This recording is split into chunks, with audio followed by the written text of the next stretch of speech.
no meals on their table, while households delay or forego medical treatment because there is no money. Patriotic Kenyans, the affordable housing levy shows how a government can take from people without giving them what was promised.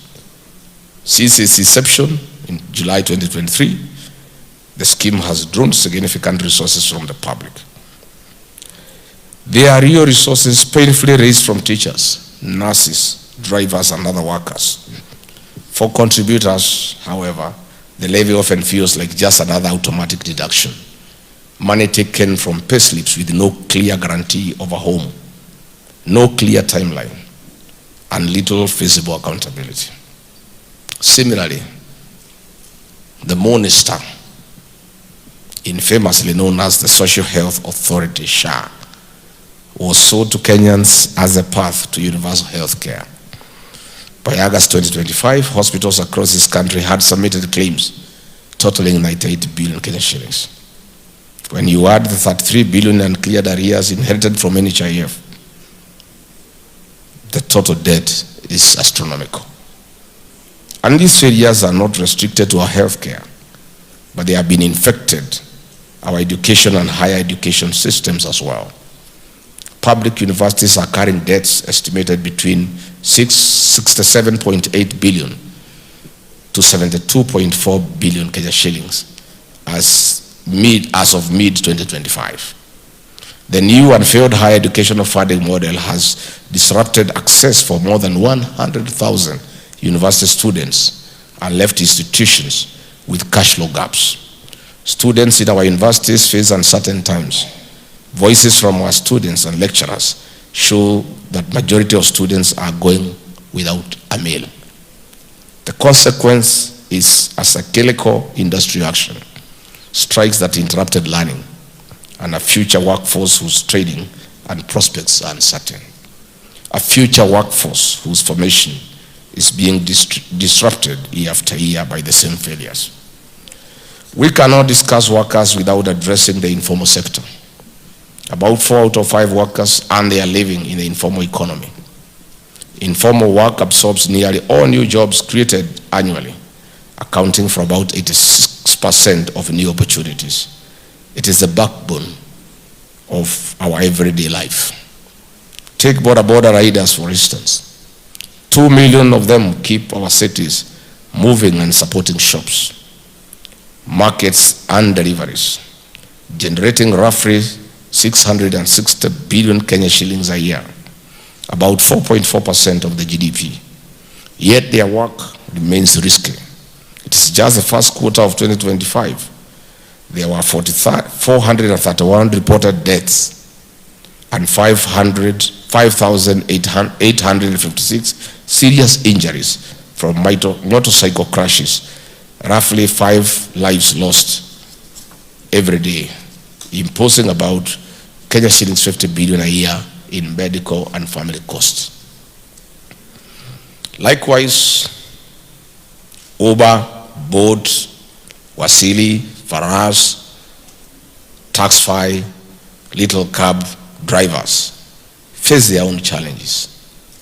Platforms take 20 to 25% in commissions. Many net under 100 shillings an hour off peak, despite 10 to 14 hour shifts, and a single unexplained deactivation can wipe out a family's income overnight. We have a world of a system that extracts the maximum amount of labor from a person while giving them the minimum power to protect themselves. This unfair pay is a modern day slavery. This is a system that causes children to miss school, workers failing to afford treatment, and families failing into debt. There must be justice for up workers. For instance, Uber alone has reported over 130,000 drivers in Nairobi and more than 1 billion riders annually, underscoring the density and economic importance of the platform ecosystem within a single metropolitan area. Our private sector is under pressure too. Small and medium enterprise remains fragile. For instance, the private security industry, which employs more than 1.3 million guards through the 789 licensed security firms, face structural risks from proposals to substitute their services with National Youth Service personnel, a change that could displace thousands of workers and destabilize the entire sector without a clear transition plan. Patriotic Kenyans and workers, and there is labor migration, the job Maju phenomenon.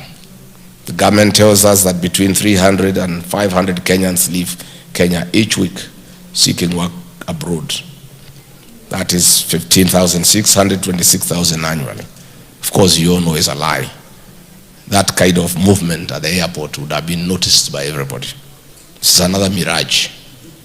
This is driven by a youth unemployment rate of 35% and a domestic economy that cannot absorb nearly 1 million new entrants each year. But what jobs do they go to do in these countries? The Kenyan workers in the Middle East are going through modern day slavery. They are distressed, they are abused, they are persecuted, they are dehumanized. Kenyans are being conscripted into Russian and Ukraine military without their consent. To date, we have thousands of Kenyans unaccounted for, others in dangerous war zone and indecent work as the Ruto regime demands that Kenyans clap their hands for them. Many Kenyans have lost their lives in the Russian war. Many parents are in anguish. They don't know where their children are. And we have a government that doesn't care. If any Kenyan must be taken to work anywhere in the world, let it be decent. Work with equal pay for equal work done. I want to assure the Kenyan worker and every Kenyan that we are in an unstoppable journey to bring back better our nation. We are on a course to restore the dignity of the Kenyan payslip and the Kenyan worker. Our workers must be happy again. Every Kenyan worker and every Kenyan for that matter deserves dignity and honor. Every Kenyan deserves to live a good life. And I must add that the Kenyan worker is in distress, feeling helpless, not knowing what to do, abandoned by the union leaders, oppressed by a government elected into office, and we have a lot of problems in families.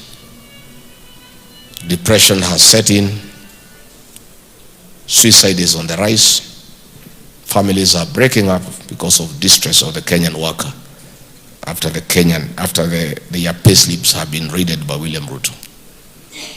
I want to give the Kenyan worker a message of hope this morning. All is not lost. In another 15 months, you'll have an opportunity to have a referendum question in the general election. The Kenyan worker must go to the polling station with a referendum question. Do I, a Kenyan worker, want to restore the dignity of my payslip or not? The payslip holders about 3.5 million. From my own